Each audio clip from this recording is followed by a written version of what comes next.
All right. Welcome to Cross Country Talk. My name is Brian, but tonight I got my guest, Chris Fischer. How you doing? Hey, how you doing? So tonight we'll be discussing Chris's story. And then I got my dad here helping me in the background. We are here every Thursday night, or at least we try to be, to inspire all of you to get off the couch and go find your own adventure. We try to bring on these adventurous type guests to inspire you to go find that adventure. I want to say hello to the folks in the chat. Who do we got there, Dad? We got Rob Hale says, "Hey, what's up?" Okay, and then it looks like we got two others that are kind of being quiet.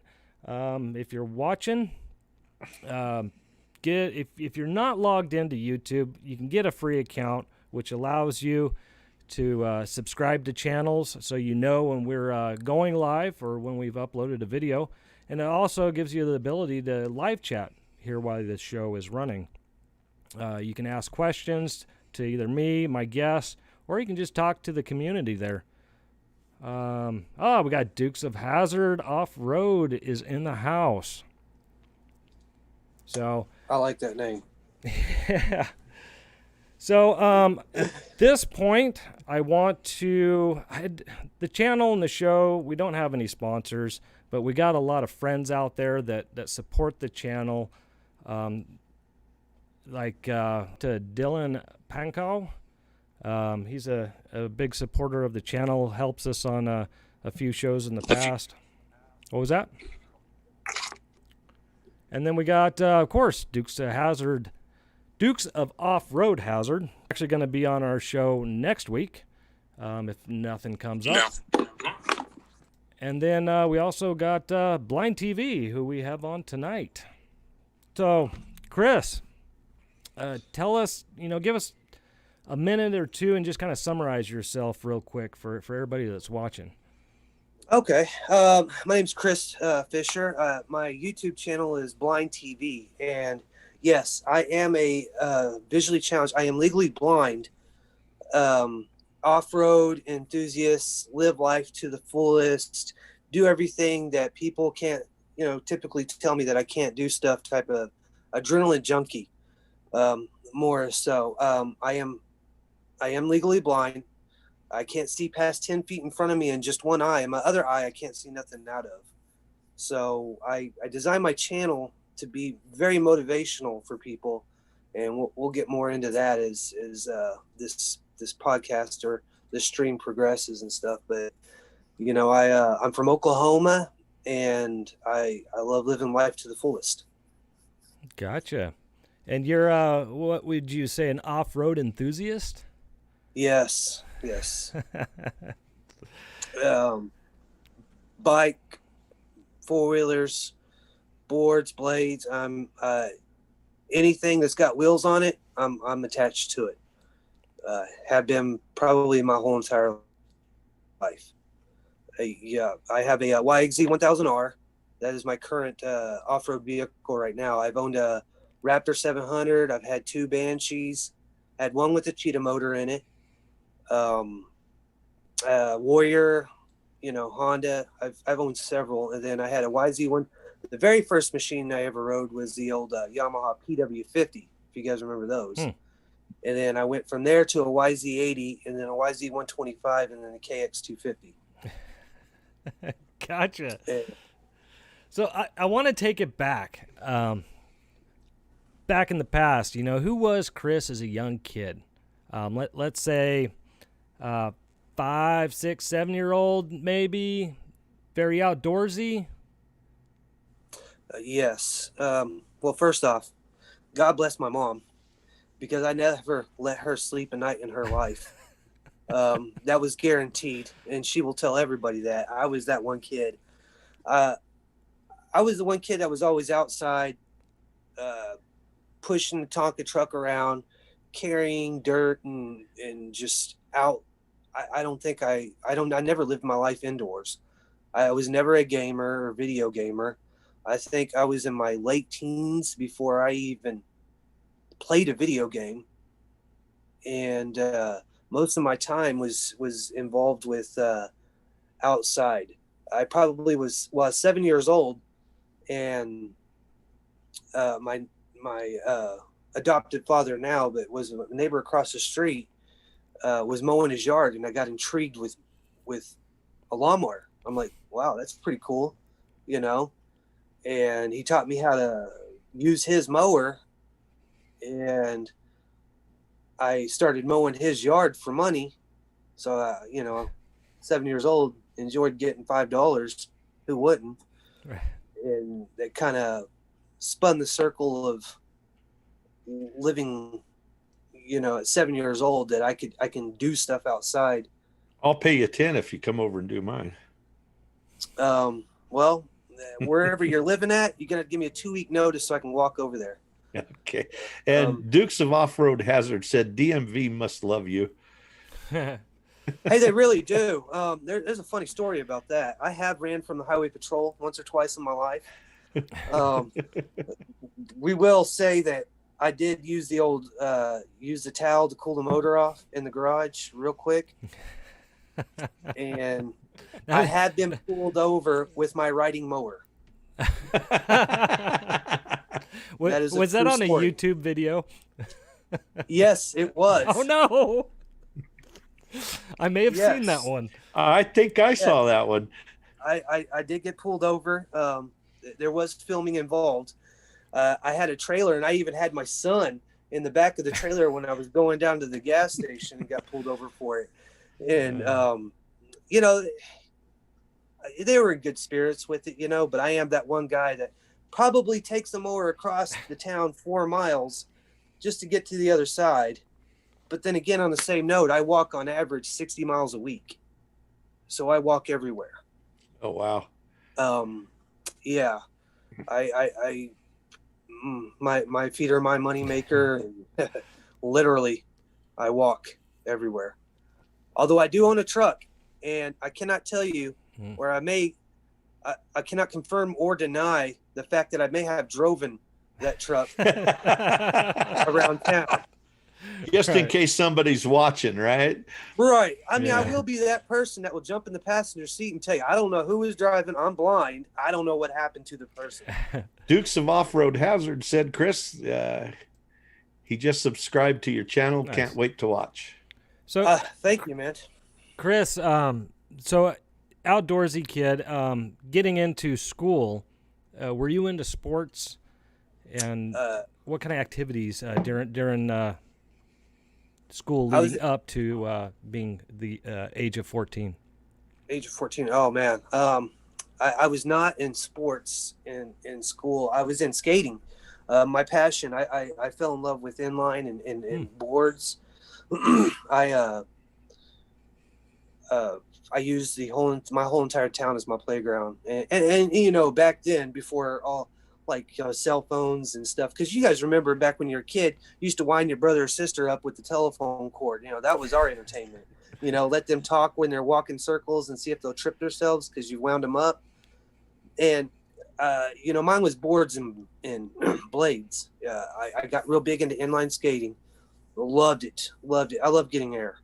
I would, and it was funny that you mentioned that, because there was a guy at a Baptist Student Union this summer who knew me when I was a kid and would watch me blade all around the campus and stuff. I mean, I got chased by the campus police more than once in my life. I can outmaneuver, but because there were so many good hills to jump and stuff like that, and I found my passion for inline and half pipes and stuff like that, competitions. And throughout I would say 8 years old, leading up into my 14 years throughout school, my activities were inline skating and skateboarding. The skater. I had the skater cliche, I guess you could say. And I'm sure with that sport, you had your own group of friends, right? Oh, yes. That if your friend went out and did this, the whole group went, right? Oh, yeah. We it was me and my childhood 2 best friends, Joey and Austin. They played a major part of my life growing up till I was an adult. We were inseparable. every day. If we got in trouble, and I cannot confirm or deny that we did not get in trouble or did get in trouble, said things, there was the three of us. And I'm sure that some things never change. It's just now, dude, hold my beer, watch this, right? It's a very true story. You always get that one friend that wants to push you, or, oh, that would be a good idea. Well, shoot, we're going to do it. Hold my beer. It's like my mom said. I told her one time, well, if Tommy Ridge jumped off of a bridge, would you too? What bridge? Right. Well, let me look at it. Question was asked. And I said, yeah, I wouldn't think. Well, what happens if it's shallow? Well, the first person that's going to jump is going to tell us. Right. Just to let you know, Rob Hale said he just subscribed to your channel. Nice. Well, thank you, Rob. It's freedom for me. That was the biggest part, because I grew up, my childhood, very, very poor. I mean, my mom, she raised 3 kids, went to college full time, got a degree in criminal justice, and took care of 3 kids. And I was not an easy kid to take care of. I can promise you that. And so we learn work ethic at a young age and stuff like that. But we also learned find your passion, enjoy it, and that's your freedom. And I found mine in skating and inline and stuff like that at a young age, and that's what I loved. It was an escape from you get that whole cliche from the whole preps and dirties and growing up and stuff like that, the rich kid poor kid cliche, where people gonna make fun of you because of what you wear, or thrift store versus the good stuff in life. And I didn't have a care in the world. I didn't worry about what I wore, my mom could afford me. As long as I had clothes on my back, I was good. And if I really wanted something, I'd go work for it. Right. No problem.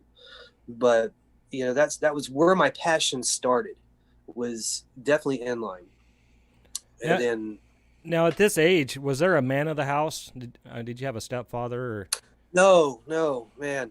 And my real dad, I didn't meet until 9 months ago. Oh, wow. For the very first time in my life. I will tell you, it was an experience I won't forget. He was not, there's a reason why he wasn't in my life. A full-blown alcoholic. He did not care. When I reached out to him, and I found him through Ancestry, my brother and sister did, or actually my brother and dad did. We were on a father-son trip riding in the Ozark Mountains, because that's we like, riding side-by-sides up in the mountains. And we got into the topic of, my life goal has always been, I want to meet my biological father. He wouldn't. I wanted to, more importantly, show him the man I had become from what I was an infant when he never knew who I was. And when I met him, he was drunk. He was 4 hours late showing up to his house, and I had to carry him up the stairs to he was incapacitated. I mean, I had to carry him up to his room, and that the whole entire time he didn't ask one question about me or how I was doing. Although I kind of figured, I knew that, but I was hurt in a sense, but not because, and this is why I'm getting to this story. I had the neighbor that I was telling you guys about, 7 years old, who was mowing a yard, took me, my brother and sister in, adopted us. Oh, wow. Not legally, just called us his kids and took us underneath his wing. Would do anything and everything for me, my brother and sister. No questions asked. And we call him, he is our dad, for all intents purposes. He has been in our lives from that day till now, now, present time. And this guy has done so much. And I'll tell you a little bit more about it when we get more in my timeline. And he has been a big influence in my life. He is the one person that says, he instills into my brother and sister and I, find your passion, live your passion, find it and go with it. If you don't mind, I would like to say, if your dad is watching your stepfather, he's a hero. He's a good man. My hat's off to you. Good job. And that's what a lot of people don't, and that's the reason why my heart is where it is, or why I help so many people out, or why I do a lot of it, is because one guy changed 3 little lives that he gave us an opportunity that we would not have had. And that's the truth. My mom done everything she could to raise the 3 of us, and she did a good job, because we're 3 adults who are very independent, who have what we have because we work for it. But my dad helped us, gave us the tools to get where we're at today in life. Without him, I mean, who knows where it would be. I'm not saying that we would not be successful, or we would not be in a position where we're at, but he was a major, major part. And I tell him that frequently. Dad, you are the inspiration of my life, and Good for you. Good will for you. always be, no matter what. And he knows that. And even for my brother and my sister, I mean, he's been a big influence and stuff like that. And for people out there, just has no ties, never dated my mom, never went on a date with my mom, has never had relations other than they are good friends, can say, hey, these are my 3 kids. I adopted them. They are a part of my life, no matter what. Excellent. We have a Sheriff Buford T says, howdy X and Blind TV. Hope all is well. Thank you. How you doing, Buford? What is going on, Buford? All right. So, I mean, that goes to show, I mean, even for the folks that are watching, that when you walk out your door, I mean, you could be such a positive influence on someone and not even know it. Mm-hmm. That kid next door, like in your situation, you could be out there mowing your yard, and if you just ignore that poor little kid sitting there watching you, you could have done what your neighbor did. And you could change that kid's life and the whole outlook by just saying hi. And I'm here to tell you, I got an urge to go mow my lawn right now. I mean, it saved my life from crime, because when I say I was mischievous, I was, that kid, all the cops knew me in this town. I can promise you that. It didn't know me from, hi, how are you? It knew me from, oh, there goes Chris and Joey and Austin. Let's go. All right, so let's go ahead and go over the accident, or maybe prior to. Tell us your story, unless you got something prior to that you wanted to say. No, not at all. So, like I said, I got big into inline skating and rollerblading and skateboarding, and I've entered in several competitions and stuff like that. Went to Plano, and I've skated. First off, I'll tell you guys, I woke up the day of my 14th birthday blind. Could not see, nothing. The doctor said it's a freak accident. I know it's from a skating accident because it hit the back of my head. The only time that you detach a retina, is from trauma from the backside of your head or the front, blunt force trauma. Very rare do they just physically detach on their own. There has to be some type of trauma to that eye for it to happen. And but the doctors, it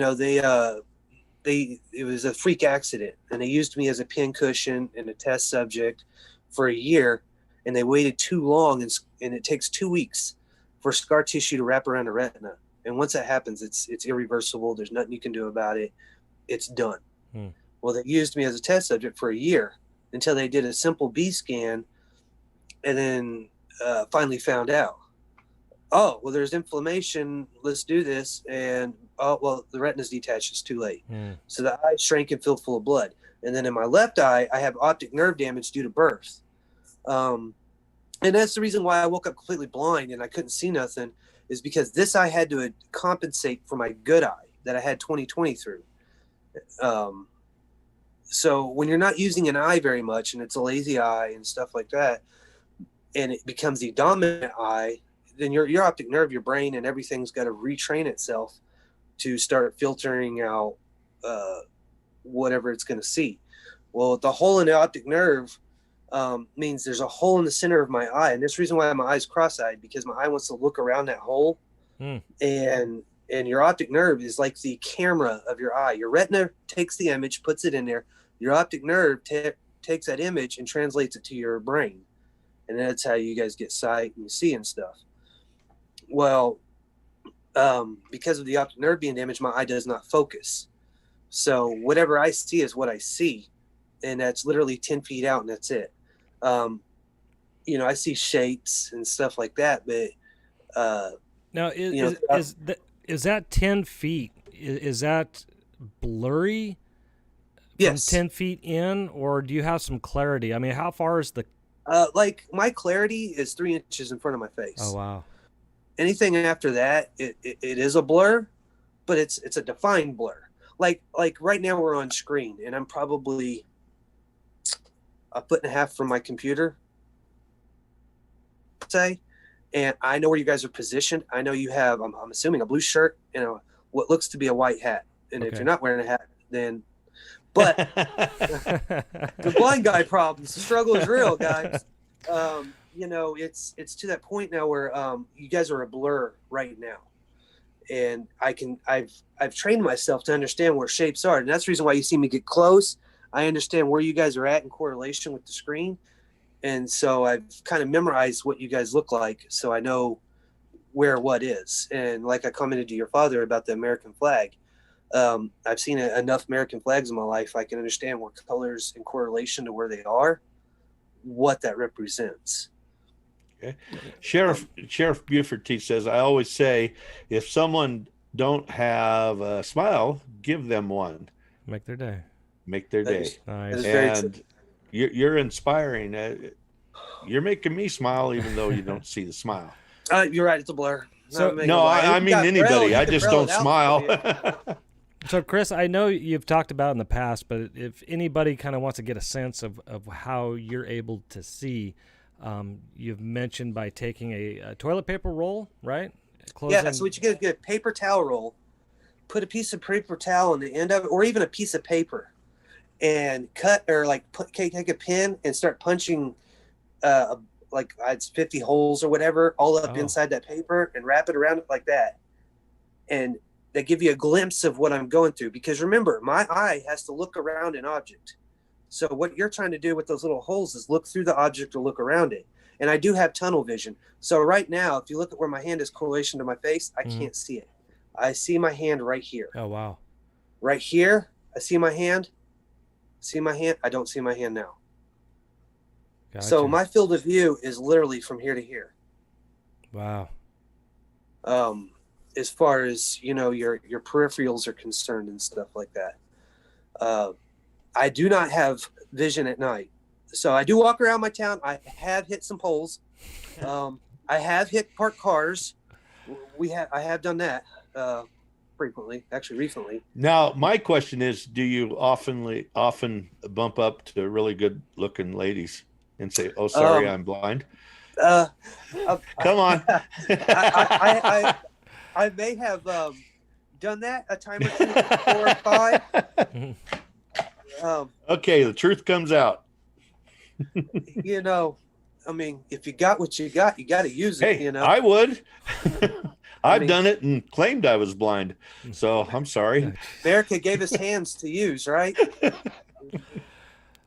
I'm sorry, Brian. No, I mean, I've pulled all those stunts. You know, believe me. Then I've even had them laugh at me because, like, there's a joke I have. A blind guy could never get prosecuted for sexual harassment, ever. I mean, literally. How are you going to tell a cop a blind guy goes and bumps a girl in the butt or actually grabs a boob or something like that? You know, he didn't see what he was doing. I mean, you know, I have immunity on my side. Don't give away all your secrets, Chris. Don't give away all your secrets. I try not to, but you know. Dad's gonna try them out tomorrow, so. Yeah. Well, tomorrow I'm going to the store tonight. Hey, man. Hey, he's got my number. You just let me know how it works out. Be like, I mean, he's right, you know. So, I mean, that's kind of glimpses of what my vision is on a day-to-day basis. A lot.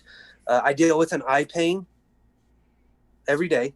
Won't stop. I mean, if I like get a prosthetic eye, I just have had a lot of surgeries in my life, and I'm kind of, I don't care. I don't want anymore. God gave me what I gave. He dealt me the hand I was dealt, and I'm just going to live with it and keep charging forward. But when I was 14, I was a very, very, very angry kid. Waking up and note this, I was driving vehicles at the age of 14. I worked for a farmer, drove the farm vehicle religiously.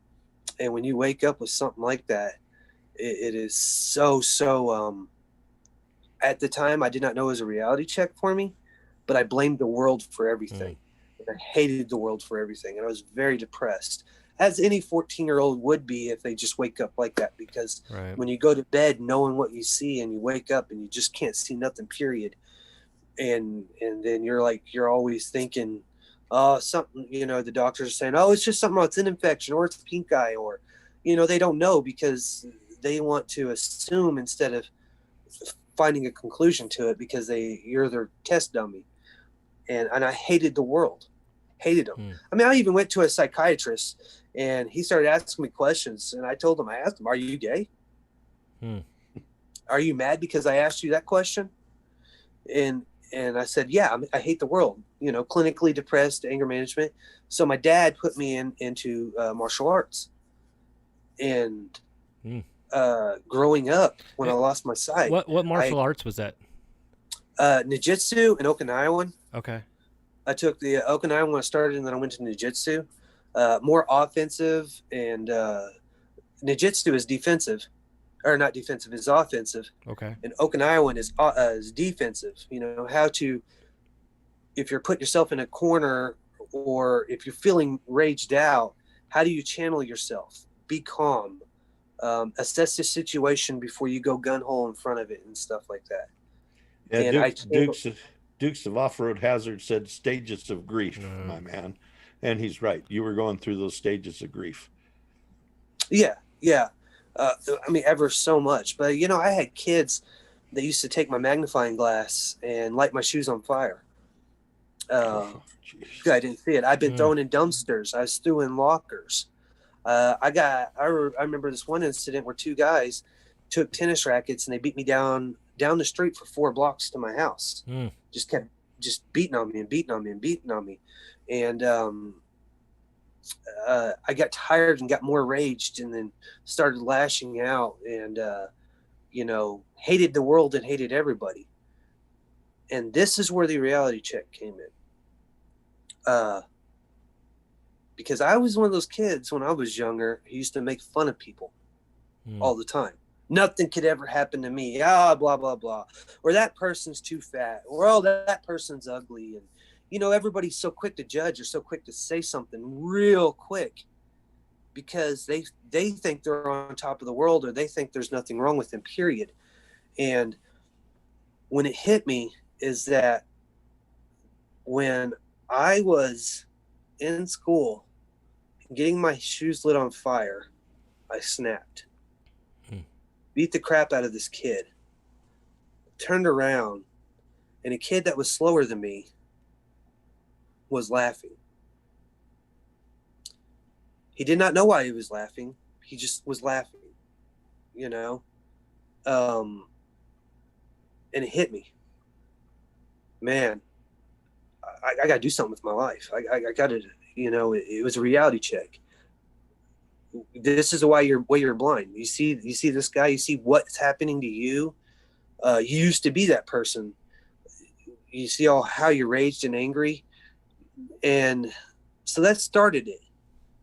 But what was really the defining moment, like the ultimate defining moment, is when I was sitting in my room and I had a 38 special and I had a round in it. I was playing Russian roulette. I pulled the trigger and the gun misfired. That woke me up. That right there told me, you're here for a reason. This is your second chance. Don't screw it up. And I have the bullet still to this day. It's a friendly reminder to me. You know, I was willing to end my life. You know, I hated world, I hated life, I hated everybody. You're at the lowest point of your life because everybody knows that your vision, you use 96% of your life is involved with vision. Now take that from you from what you're used to and go your rest of your life like that. It's maddening. And Wow. it affects you in the wrong way. And I told myself, I mean, there's times to this day where I think I'm the victim, or there's times to this day where it's the woe me. I mean, can only be human if I didn't say it never happened, you know? There's more good days than there are bad days, as opposed to then when it was way more bad days than there are good. And I told myself, this is your reality check, man. You got to change your life. You need to do something different. And I went from being made fun of to I'm going to stop people from making fun of other people, or I'm going to start showing them that I can do something with my life because I've been telling myself and people have been telling me you can't do this. So I went to the Oklahoma School for the Blind. Very first day I went there, I got suspended because I saw a kid who had cerebral palsy and he was autistic as well, getting made fun of by another blind guy. Now that's funny in a sense when you think about it. A blind guy's making fun of another blind guy. Well, but he was picking on him, and I told him, dude, leave him alone. And I threw him through a glass window and got suspended my very first day at the School for the Blind. Protecting that kid because I got tired of seeing it, and I got tired of feeling what that kid was feeling because I was the one that was being, you know, getting crapped on in dumpsters and people pushing on me because, you know, I was the victim and they were a bully. And I got tired of people not bullying me or being bullied, I should say. Dukes of Off-Road Hazard says you didn't lose a person, but your vision. And he's right. You didn't lose you just lost your vision. Oh, yeah. You got you back. Yeah, I gained more. Right. I gained so much more because it made me to the man I am now. And that's why I won't. And people ask me all the time, would you ever change whatever happened? No, not a day in my life, not a second in my life. Do I wish outcomes were different? Well, of course. I mean, I own a vehicle and I can't drive it, you know, legally, I should say. Let me throw that out. But you know, I can back a trailer in better than most people can. And all my friends who have 2020s, they'll tell you, oh, we let Chris back it in because he can put it anywhere he needs to. He knows how to do it. You know, I don't let anything limit me now, as opposed to when I was depressed and stuff. Everything limited me. Everything. It was the big woe me card. And I had to do something. It took a kid and a bullet to sit there and tell myself, Chris, stop throwing your pity party, do something about it. And that's where I got the whole, I'm not going to take no for an answer. You're not going to tell me I can't do anything when I'll do it. I mean, I got to carry concealed license. I went and outshot a guy, and I entered that class because he said I couldn't do it because of my eyesight. And I outshot him. Imagine that. You know, yeah. So I you know, grew up with the mindset of, instead of people hurting other people, let's use what's going on in my life to benefit the other people, because man, there are so many people out there. So many. This world is hurting because society tells people, whether you're a Vietnam vet or you went to a serious car accident or you're born with some challenge. And that's why, and Brian knows this, for the audience out there, I am not disabled. There are people that are, the difference between someone who says they're disabled is because they sit at home, they draw a check, and they physically do not want to do anything. Not that they want to and they just don't have the energy. It's like they physically don't want to because they're comfortable with allowing themselves to not want to do anything. I wake up every day. I know what I got to go through. I know what I have to overcome. I'm challenged. It's a challenge for me, as of anybody, because nobody's perfect. everybody has a certain challenge with them, issue, if you want to call it that, that they have to overcome, whether it's depression or short, tall, skinny, overweight. I mean, just anything, being made fun of for what you do. Chris, Deputy Cruz says, "What's up, Chris and everyone?" Hey, how you doing, Cruz? Hey, Cruz. I hope you're doing all right. I want to point out that we got a Sheriff Buford and Deputy Cruz. They're still watching you, And Chris. we have Dukes of Off-Road Hazard, too. Yeah. The cops are still watching you. I know it. They have told me that before. I mean, they have. And I'm glad I'm sitting in my chair and not getting a DUI. Although that would be funny to get pulled over for a DUI on a lawnmower. I would like to see that one work. Hey, but Yeah. Go ahead. Real quick before we move on any further, can you describe more of what happened in the accident? Yeah, I was on a half pipe inline at ASA tournament, and I was trying to do a signature flip, which is a backflip with a twist. Okay. And I rotated too slow and came down on the back of my head on the coping. And at that point, knocked out, and you woke up? Knocked out, yeah, knocked out. Okay. And then during that accident, any word that you heard from folks that were there on like how bad you hit or? No, I mean, I woke up and came to, and I knew. I mean, I knew I hit it hard. All right. I mean, if you wake up and I mean, I hit it pretty hard. But I mean, as far as like my everyday life, I mean, it was normal. I mean, I functioned. I had a concussion. That was said, but I mean, I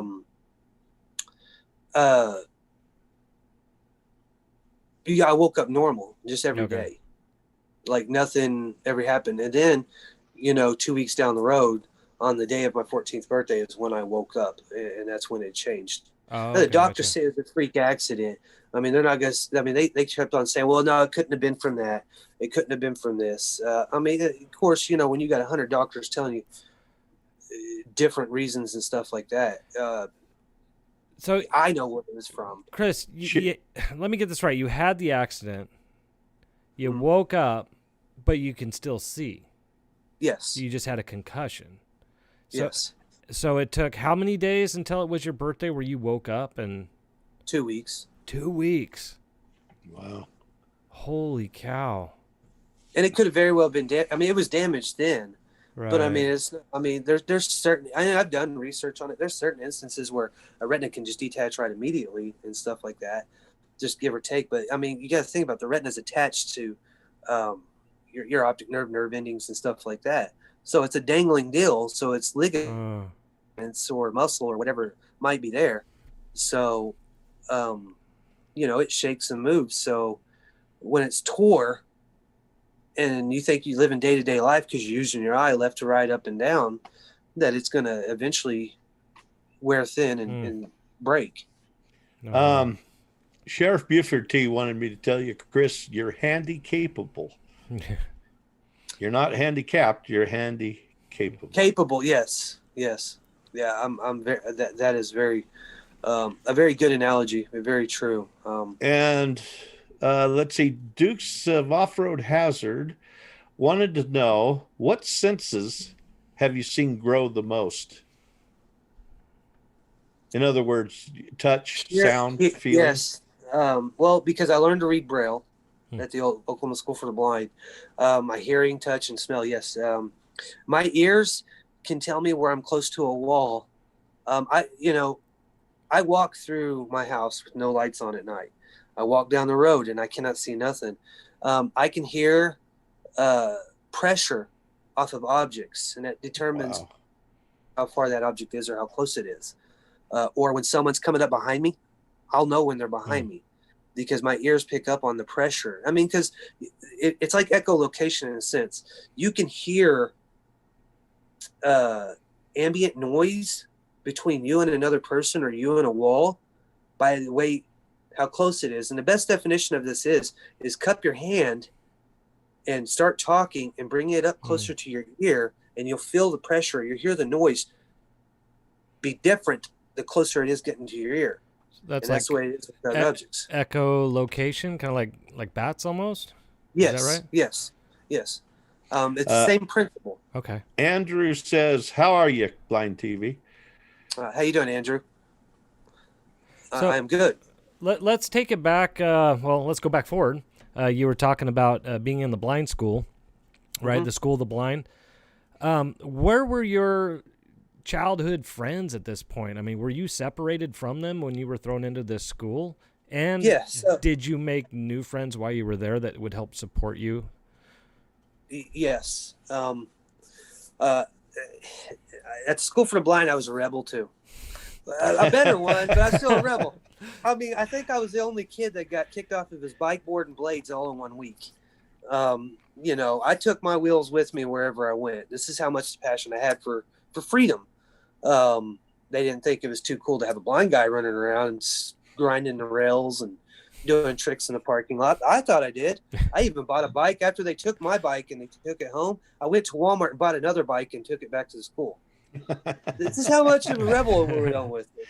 But Rob Hell says definitely an inspiration. Right. I appreciate it. My childhood friends, yes. I would see them on the weekends when I came back home because as you know, most school for the blind, school for the deaf, there are one of each in each state. I think except for maybe 1 or 2 states. I believe all of them should have it, but they're 2 different facilities. But the school for the blind, my friends here, Joey and Austin, and let me read back on this too. When I lost my sight, I did not speak to anybody for 6 months, except for Joey and Austin. I mean, that's how dark it was. They would come to my house. I would not leave. I didn't speak to anybody. I was very, very to myself. And that's where problems with people have, or people start having problems, is when you think to yourself and you listen to your thoughts, then it's all negative all the time. Why me, why me, why me? And you're dwelling on it.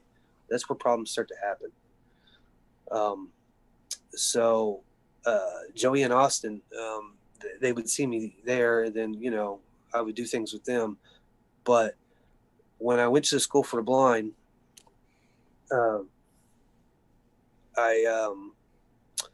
you know, 14 years, I was actually 15 at the time, my 8th grade year.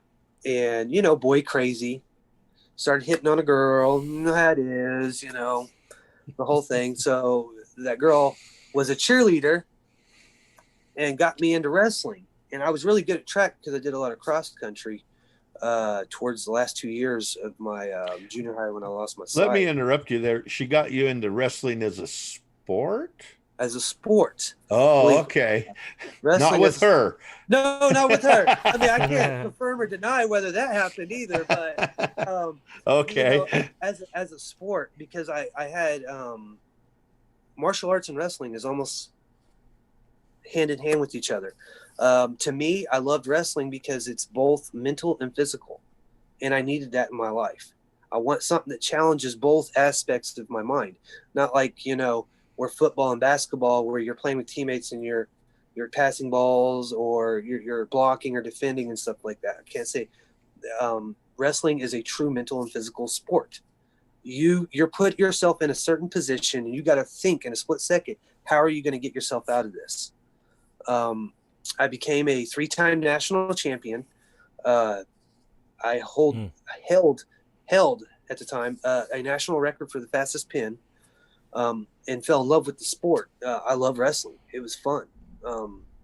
You know, it also channeled a lot of my rage and anger and stuff. And that's how I became a jock, I guess you could say, or, you know, athletic, dating the cheerleader. I'm the jock. And then, you know, all my friends were wrestlers and stuff like that. And it was a good group of people. We had a lot of fun.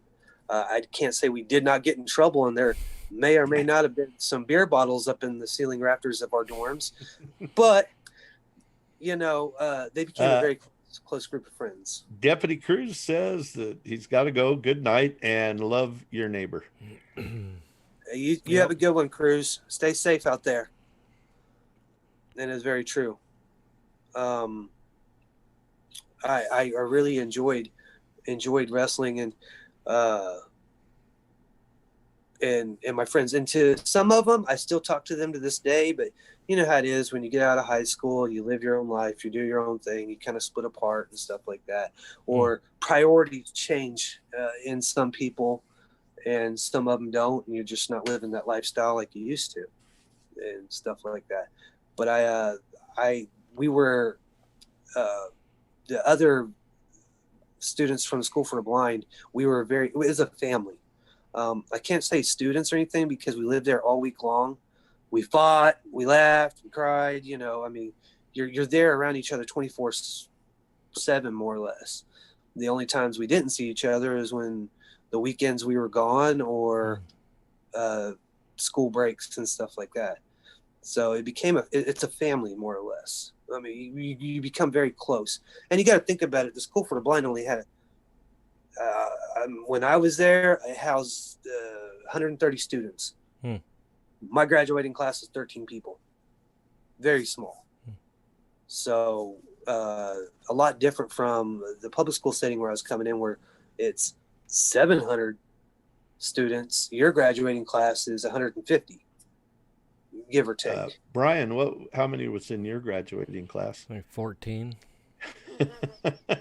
So you understand the small school setting, right? He went to the same school I did. Very good looking people school.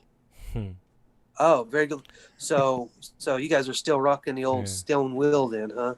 Yeah, he was in a real small high school, but a good one. That's good. And to me, the smaller classes are, the more focused a teacher is, an educator is on that individual, and they succeed better. I could have done better with my schooling. I mean, of course, but I was a rebel. I grew up my whole life resisting everybody, you know, and that's where the attitude is today, you know. I was bulletproof. You can't tell me nothing. I'm doing what I want to do. Gun hole Chris, here we come. Let's go. And so I kind of lived with that philosophy. And I had and a lot of people don't realize that School for the Blind is not just kids who are visually challenged. There's autism, there's cerebral palsy, there's I mean, there's a thousand different conditions that they go through, and they wake up every day fighting multiple stuff. And one story is I have a good friend of mine, Edward Pace, cool guy. We still talk to this day, and society, people would always allow him, and he had cerebral palsy in his village child, but he could walk. I had seen him walk several times, but everybody allowed him to use a wheelchair because they quote unquote pitied him or felt sorry for him. And I made a decision one day. I said, I ain't feel sorry for you. You lost your mind. I mean, you might as well feel sorry for me. What's going on with this? So I took his walker and his wheelchair, and I threw it down 7 flights of stairs. Well, actually 14 flights of stairs. It was 7 floors. So I do it 1 flight at a time. I said, you want this? Come and get it. He would walk down the stairs. I take the stuff and I throw it down another flight of stairs. A lot of people be like, oh my God, Chris, you're a dick.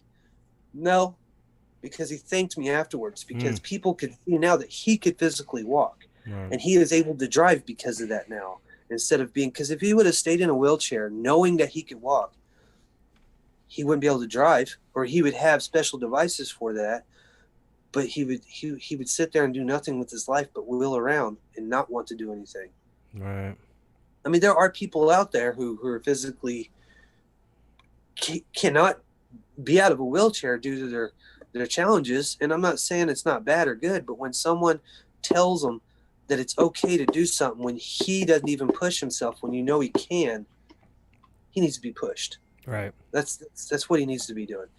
And that brought me to that. And then there was another girl there. I was dating the cheerleader, and this other girl has never been to a Valentine's dance. Never. And she was slow. She had a mental challenge, and her name's Cindy Coffin. Coolest girl. She still hits me up on Facebook every time this year goes around. Valentine's Day, I'm hearing from her. So she'd never been to a Valentine's dance. And I told my girlfriend at the time, I said, hey, I'm going to go with her instead of you. Well, of course, she got mad, but I explained to her, she's never been. She's a senior. She's about to graduate. Fulfill something for somebody. So I took her to the Valentine's dance. I danced with her the whole entire time, but it made an impact on her. And the enjoyment I got off of that is like a wow factor for me. If I can make a difference in someone's life like that, I'm doing something. Right. Whether how rebellious and I am, mischievous, it's kind of went with that.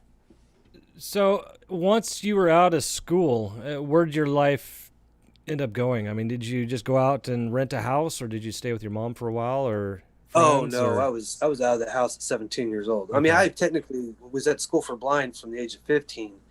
And I got my own apartment when I turned 18. Okay. With a roommate and stuff like that. Yeah, no, I'm a very independent. I mean, I love my mom to death, but we have a 48-hour rule.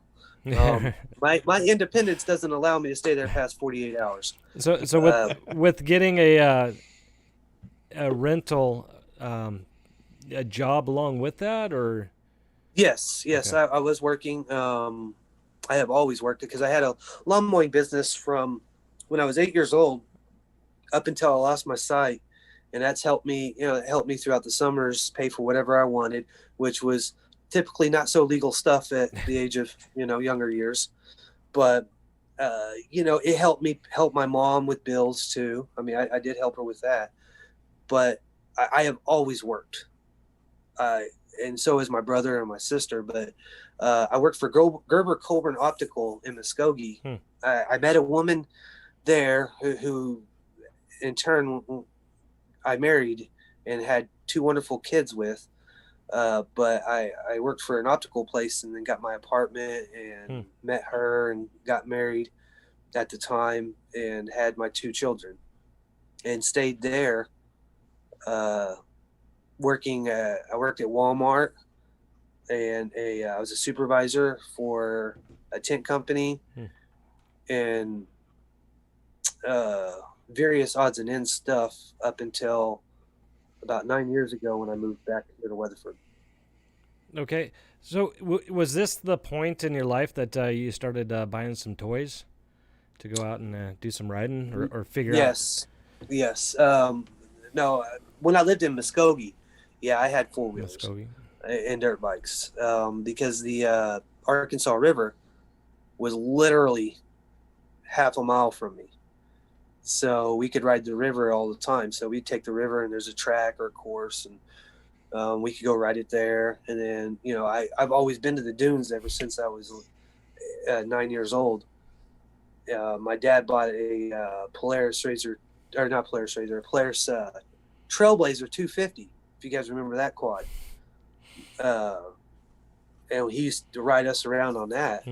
And so I bought a Warrior and Banshee and then graduated to a Raptor 700. And we used to ride them around there or the Canadian River and the Lake Eufaula, which was like 30 miles away from us up in the eastern part of the state.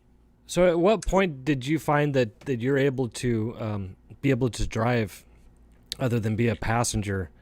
Was this pretty early in age, or was this later on once you got out of school that you said, hey, I can jump on this and I can do this? Like as far as like the quads or the side-by-side aspect? Either or, both of them.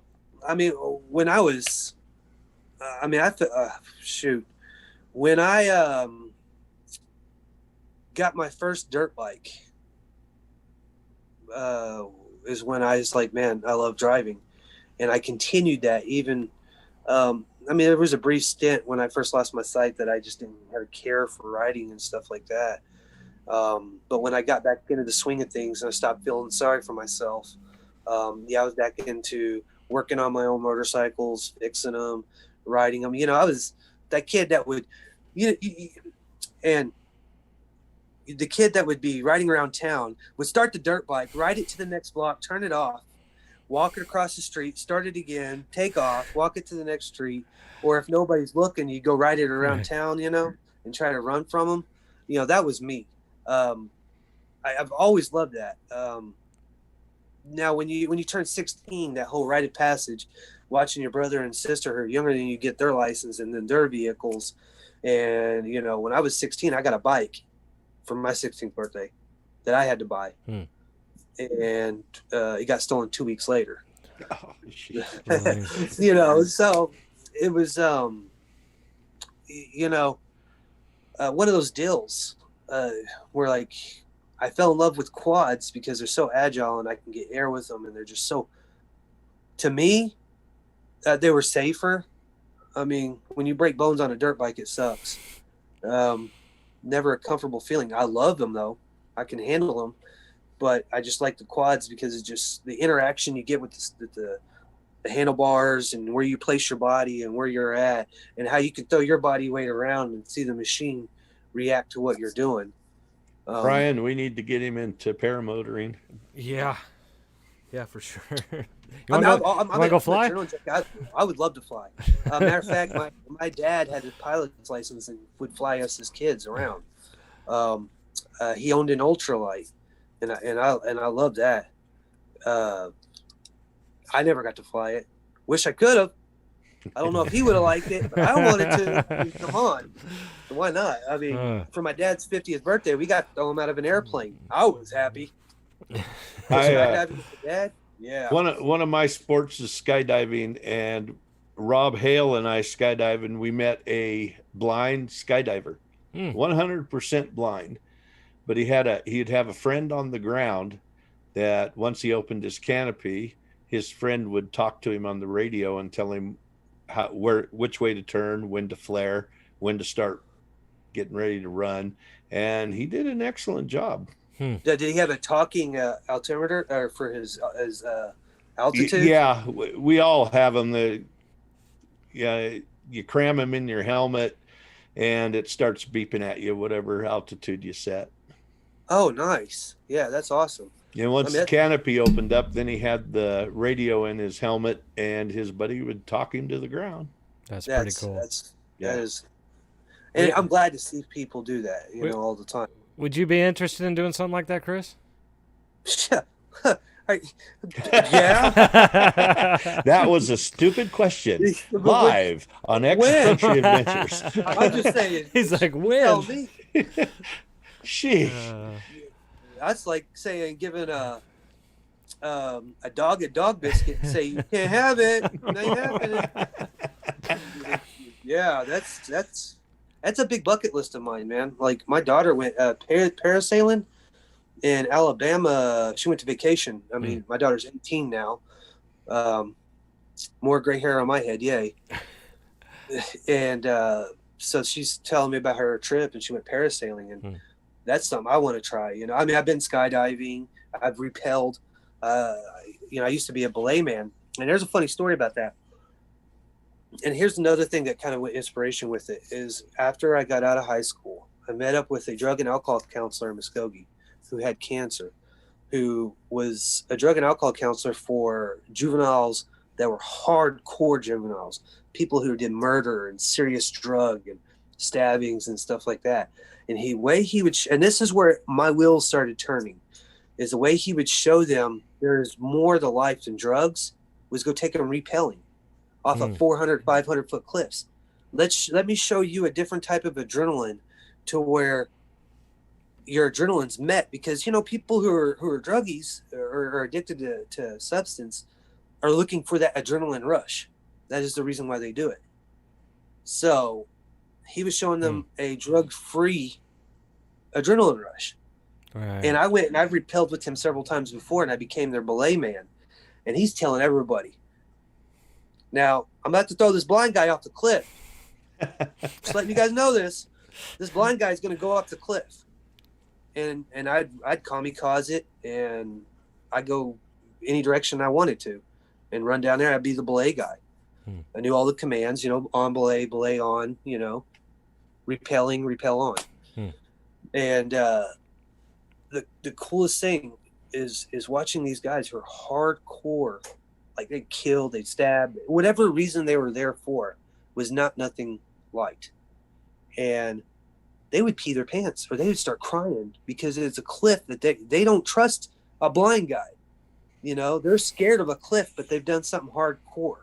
And eventually they would go do it and stuff. But that's where my direction changed a whole lot for, man, be positive, showing someone this, changing their life by words, and then showing them. Yeah. Because he would tell him his life story, how he had cancer, he was dying. He was there and had cancer and died. You know, and he was out helping these people out. So it was a big impact in my life. When we were talking about getting you on a paramotor, Rob Hale said, "Let's go." He's in. Let's go do it. What are you waiting for? I mean, if we need to plan a trip, I mean, I will. All I do is call a friend up. Hey, man, you need some couple days vacation?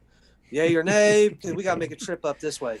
We take our toy haulers to a dry lake bed here in Nevada that's about 5 miles long and 1.5 miles wide. And right now I'm flying a paramotor cart, 4 wheels. You sit in it. Nice. We can hook you up. Mm-hmm. We can hook you up. I'm not going to ever. I mean, we will be talking. I mean, this is going to happen. I'm pretty sure we could find a couple rugged radios so that we can keep you going in the right direction. And we'll be getting into that. So, Chris, when did you get your side-by-side? Man, I got mine in 2016, but when I fell in love with the sport is when my brother got his 2014 Polaris XP1K. We took it out to the dunes. I had ridden with him, a couple of times in it, you know, but when he let me drive it, and this is my brother who got scared because we know what Chris Fischer does. He knows that I don't play when I get in this. All right, this is Adrenaline Junkie 2.0 and a new machine. I'm going to want some air. And he kept on because I got it on video too. He's not going to get there, is he? I hope he's okay because it just happens. But I mean, I fell in love with it then because the whole, interacting, driving with the steering wheel. That's when I felt free. Not necessarily when I was riding my quads and stuff like that. I felt free doing that. But man, every ounce of normalcy flooded back into me because, hey, this is a steering wheel. It's a machine. You know, it had forward, reverse, neutral drive, high, low. And I can go anywhere and nobody could tell me where I couldn't go. Oh, wait till you get 4,000 feet in the air. Mm-hmm. And nobody can tell you where to go. Dude, I ain't gonna lie, I might pee myself. I mean, you know, that's saying. That's the type of freedom. Like, you know, when I did that, I said I have to. There's no questions. This is what I want. This is my whole direction went to 110% focused. I want a side by side, and in 2016. I got a Yamaha YXZ, and I'm an avid Yamaha man. There's nothing wrong with any other maker model out there at all, but I wanted the full manual sport, like, you know, when it came out in 2016, the whole interaction, you know, because I'm a very connected type of person. I like to feel what I'm doing because I also use my ears when I'm shifting gears and stuff. I can't see a tachometer and I can't see the shift light. So I use my ears, and I like the fact that I can control where I'm going, how fast I'm going, or what gear I wanted in to do whatever I want with that machine. And so it brought a whole new aspect to me. And when I got that machine is when I started, I was driving home with my girlfriend at the time. And I was like, man, I'd like to put a YouTube channel up. And she goes, you should. I mean, it'd be cool to see a blind guy in a side-by-side. This is never done before, you know? And I'm like, man, it's kind of crazy, you know? I mean, why do you want to do that? And I said, well, you know, and I started talking to her. I said, I really want to do it for inspirational because I want to let other people out there know that they don't have to sit at home and do nothing. And that even if they don't have the machine, I mean, they could contact me. Or they could contact someone else. I mean, there are several chapters out there in the world. or anybody, because the off-road community is so friendly as a whole. Man, they're all about the one thing in life, and that's just to get out and feel free and enjoy life and enjoy your surroundings, you know, Right. not be dickheads and hate people and rude and cocky. I mean, you're going to come across those, but you typically don't. I've never stopped and not helped anybody who's broke down, and I've never had myself be in a situation where someone didn't help me. And as far as that, and I love that feeling. And then that's when I started doing my YouTube channel, because I wanted to get people out there, and it's cool, you know. I mean, how many people, you know, I've met more people who are visually challenged since I've had my channel, that they ride a lot of trail riding, not as aggressive as I do, you know, but they do a lot of trail riding, and it's cool that I'm not the only one out there, that I've made myself known. I've had several people even tell me you should drop your channel because of you're putting too much bad publicity. Now they're going to try to ask you to have a driver's license to drive a side-by-side. And I said, please. If you want to believe that, go ahead. Yeah. But I'm not going to stop being me, and I'm certainly not going to stop my channel because you are afraid to put yourself out there and let people know that you're normal, that you're an everyday person enjoying life, that you want to go do this. It's your passion. Rob Hale says you're a bad beep. Would like to meet you someday. I would love that. I mean, my ultimate goal. We'll have to set up something where we can all bring our toy haulers in and go have some fun. St. Anthony's would probably be the closest for all of us to meet up, I would imagine. Yeah. I mean, we need to set a date, and all I got to do is put in requests. Now, in a couple of weeks, I might be jobless anyway, but it's all good, you know. I don't care. That just gives you more time to ride. Hey, man, I'm good for it, you know. Like my end game with my channel is to eventually get out there and have a humongous gathering with people who are challenged. Everybody's challenged, even if they can't afford a side-by-side, they want to ride one. We hook up with certain sponsorships that bring machines out there and get them to feel this freedom that I'm so blessed to have. You guys are, other people are, because, man, when you're sitting at home, and I said this in a video, in one of my videos recently, talking about Pismo Beach, because the community up around there is trying to shut it down. And it's sad to see people want to shut things down, because let me tell you what, riding has saved my life more than people could ever imagine.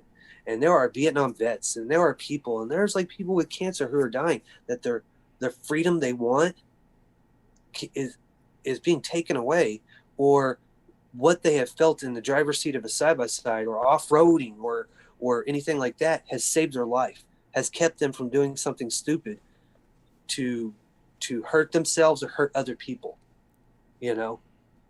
And that's what I want to do as an ultimate gathering. That's at one point. So people, everybody, a big community wide, can understand that you guys can do this. Right.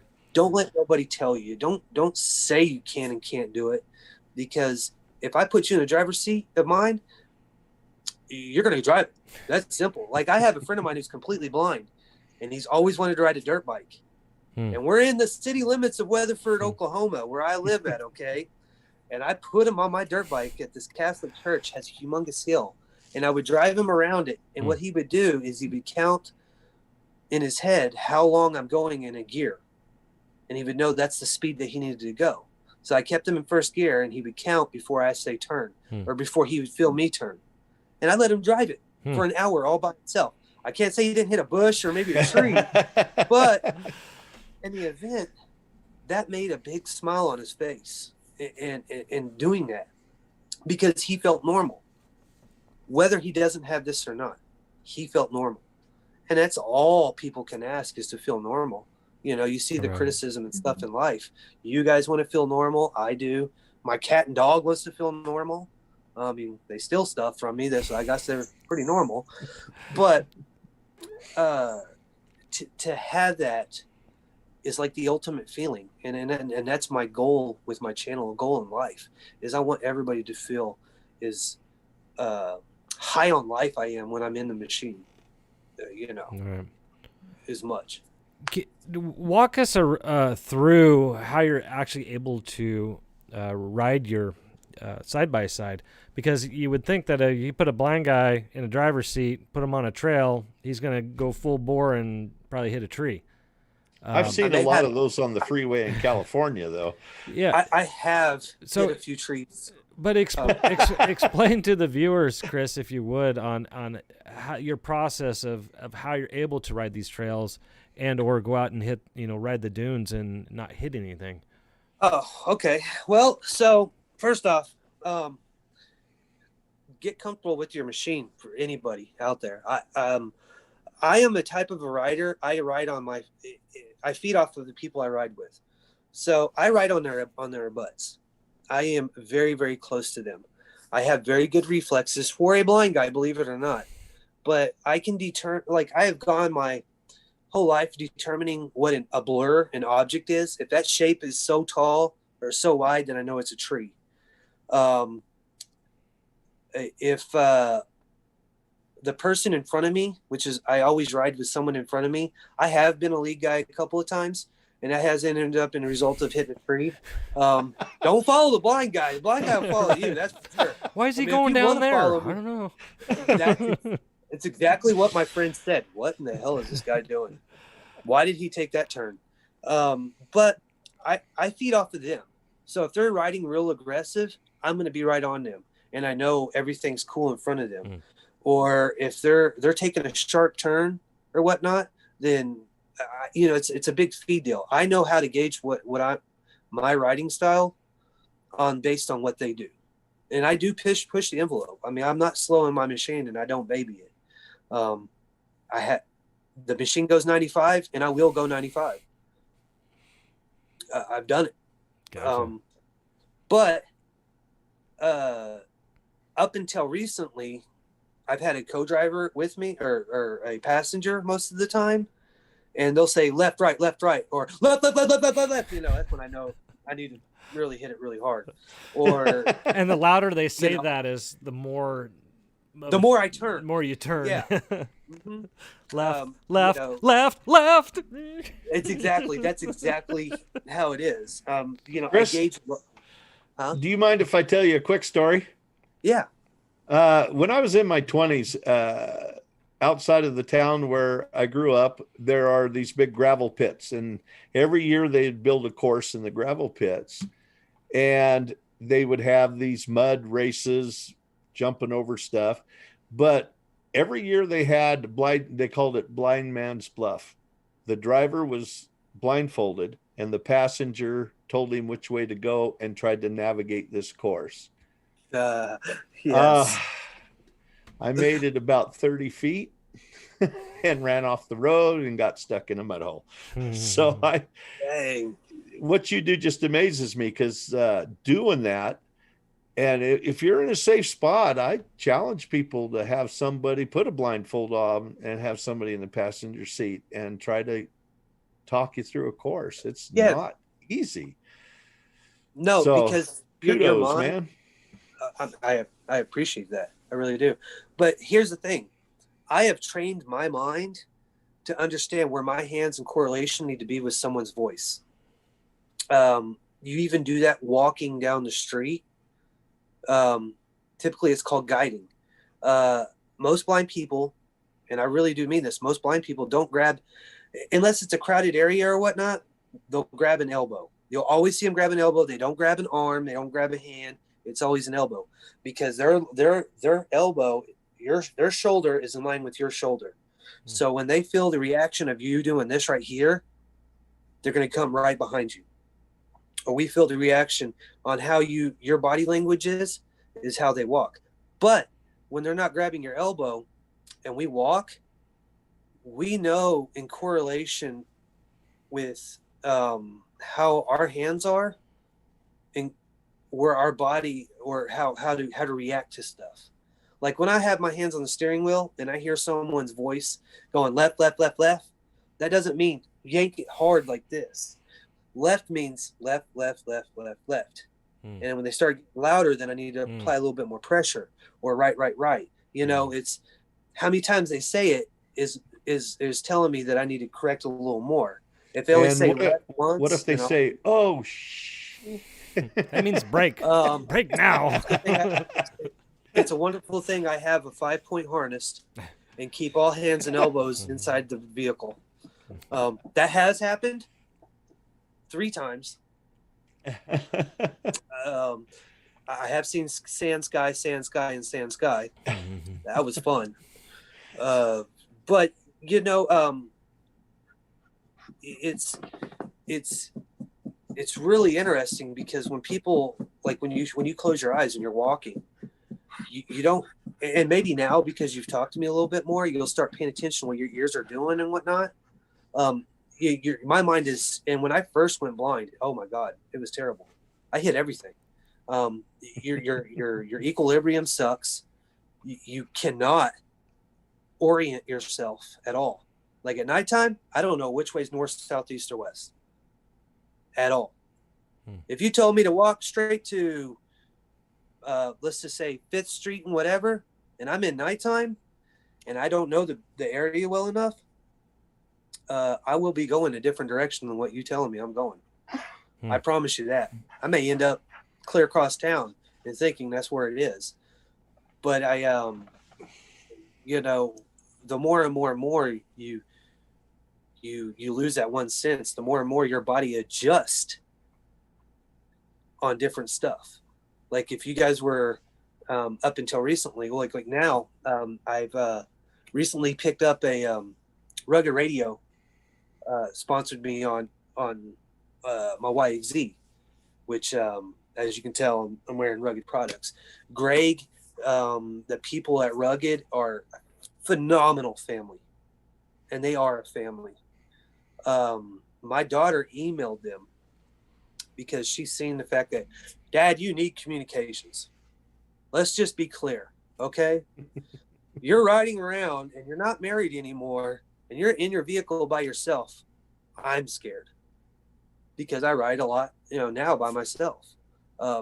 Not so now, but I did then. And so she emailed Rugged Radio and they responded back and they hooked me up. And, that's cool. Having communications and is life-changing. People who own UTV that should be the first thing you buy, besides 4-point harnesses. For safety item. Communications. Right. Yes. You know, you mentioned this in the past when we've talked in the past, and I didn't think about it all. Oh, okay, yeah, you know, it's expensive, this and that. But life isn't cheap. Your life should be no price. And having that, even for me, because I have the whole full helmet air system, and keeping dust out of my eye has changed the game on how I react to the people I'm riding with. To hearing my co-driver, because when you're in a loud machine, you can't hear nothing. I mean, they have to yell loud. I mean, and to hearing the people in front of me calling out shots, like, oh, hey, you got 2 dirt bikes on the bottom of the dunes. Excuse me, one's coming up on the right. Then you know to stay left.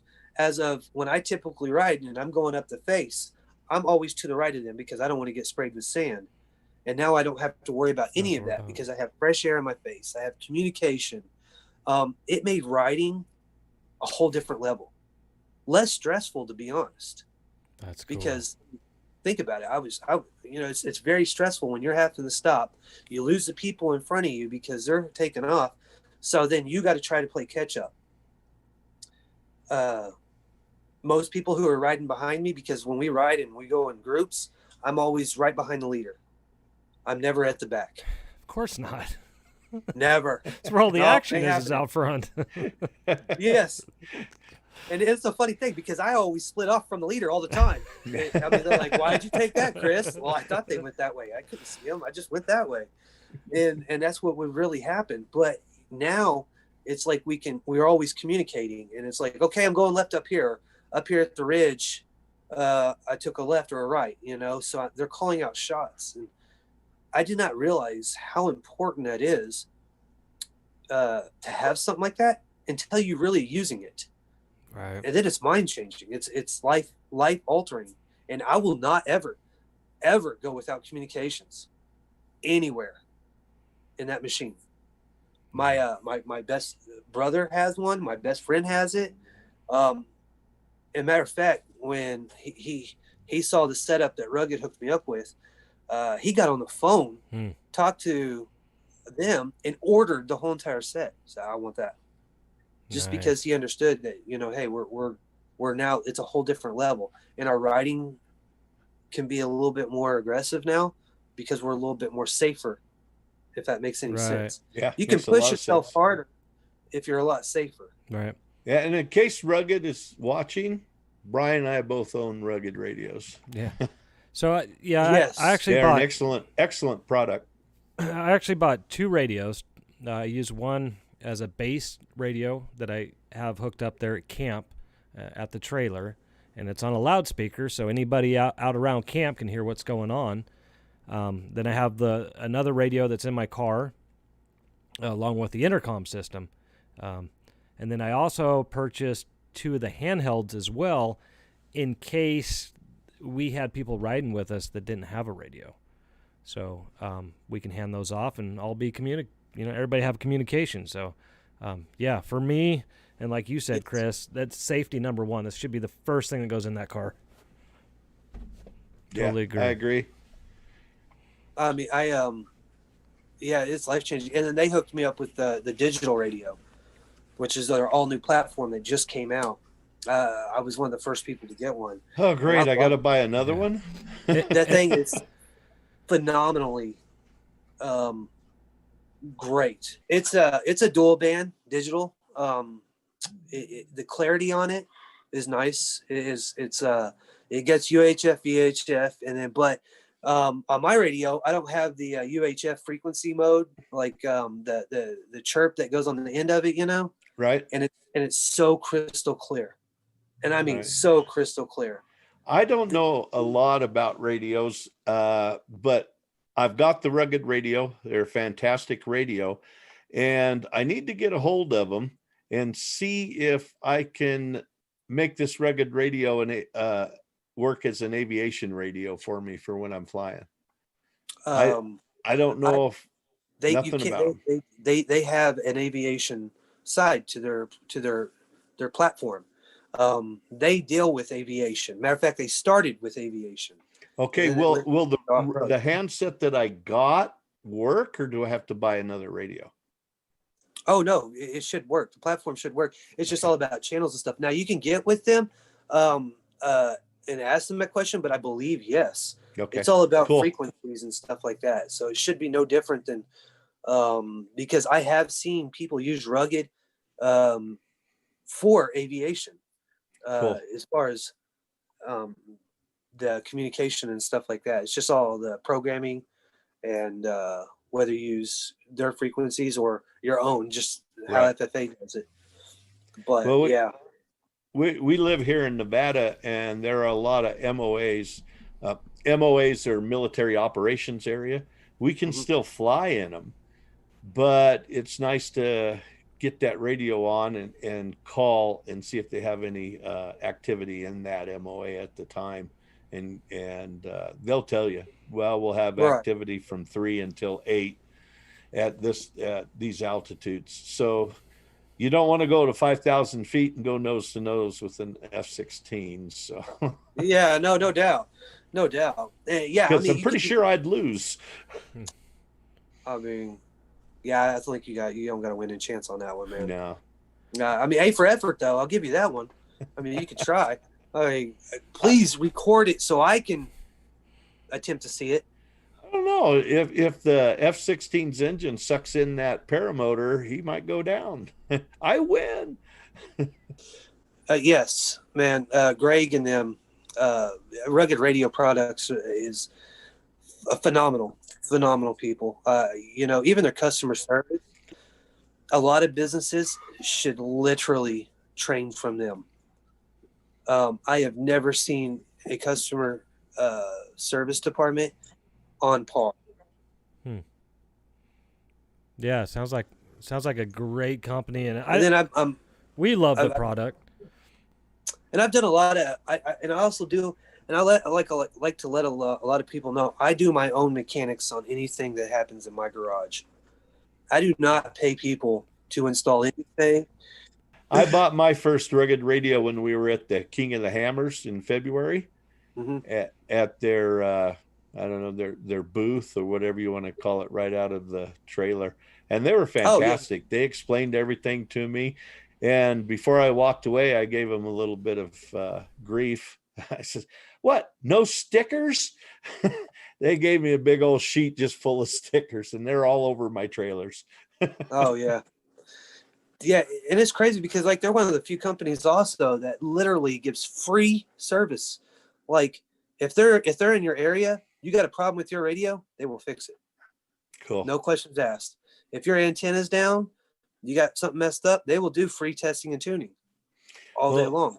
That's to me, that's what it's all about. If you want to buy, let's say, a computer, or you want to buy a radio, basically most of them are good products. What I look at is customer service. If you're not going to back it, if you're not going to help me with it, then I'll go buy from these other guys. And that's one of the main reasons I decided to go with the rugged radio. I've heard nothing but good about them. Yeah, I mean, and for people out there, if they don't realize, a lot of people say, "Oh, well, rugged's so expensive, rugged this, rugged that." You guys, they have clearance sales on their products. Yeah, all the time. I think the handsets are on a sale right now for, I think I saw it online, $85 or something like that. Yeah, that's not expensive for a good, well-made radio that reaches out quite a few miles. Mm-hmm. Do you have any plans? What's next? Where do you see your future? My plans are to try to I want to get my channel to grow more. I have hopefully in the near future plans to turbo the YXZ. I want to be the first blind guy to run a turbo. Hands down, that is a major goal of mine. It will happen. Okay, cool. Chris, I want to thank you. It's been an outstanding interview. You're just uplifting. I can't believe the things that you have accomplished, and thank God you decided not to pull the trigger again. That I love you, man. Thanks for coming on the show, and I hope to meet you. Yeah, great story. We will make that happen, and I appreciate Brian and yourself to allow me to be on your guys' platform, and I've always been an avid fan, even from start for X Country Adventure. You know, any off-road enthusiast is just family to me, and yeah, I'm definitely looking forward to seeing you guys in person. We'll definitely parasailing. Yeah, we'll definitely set something up. But hey, it's been great. Do you have any final words to the people out there watching before we click the off button? Guys, if you guys want to or just check out my YouTube channel. I'm not going to say you guys have to subscribe or anything. If you leave a comment, I will reply, and it's not going to be a generic reply. I do type it all out. If it's misspelled, blind guy problems, hashtag I can't see. It's kind of one of those things. But again, guys, you guys also, if you're new to this channel, check out X Country Adventures, man. Very cool people. Thank you, Chris. And please, everybody, check out Blind TV, and heck, give him a thumbs up, subscribe, check out X Country Adventures, give him a thumbs up and subscribe. And everybody, get off the couch, shut off the TV, go outside, and have some fun. Good night. Good night. Good night. But yeah, in the description down below, you'll find all the social links to Blind TV. You got his YouTube channel, you got his Facebook, and you have his Instagram. Check it out.